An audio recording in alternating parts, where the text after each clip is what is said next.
موعد وتوقيت مباراة الأهلي وسيراميكا كليوباترا القادمة في نصف نهائي كأس السوبر المصري في دولة الإمارات بمشاركة 4 أندية وهم الأهلي والزمالك وسيراميكا وبيراميدز.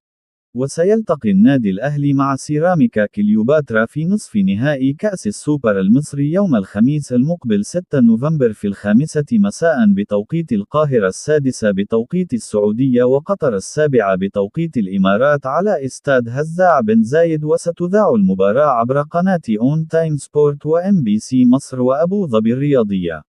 وسيلتقي الفائز من الأهلي وسيراميكا مع الفائز من مواجهة الزمالك وبيراميدز في نهائي البطولة.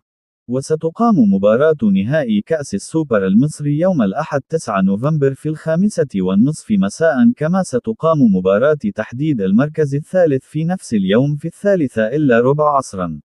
وسبق وحقق النادي الأهلي التأهل لنهائي كأس السوبر المصري على حساب فريق سيراميكا بالفوز ب2-1 في نصف نهائي السوبر المصري الموسم الماضي.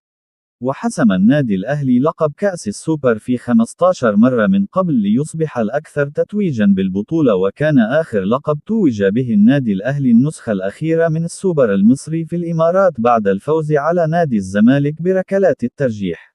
ويسعى النادي الأهلي للفوز في المباراة القادمة والتأهل لنهائي كأس السوبر المصري، وذلك للدفاع عن اللقب وحصده للمرة 16 في تاريخه والخامسة على التوالي.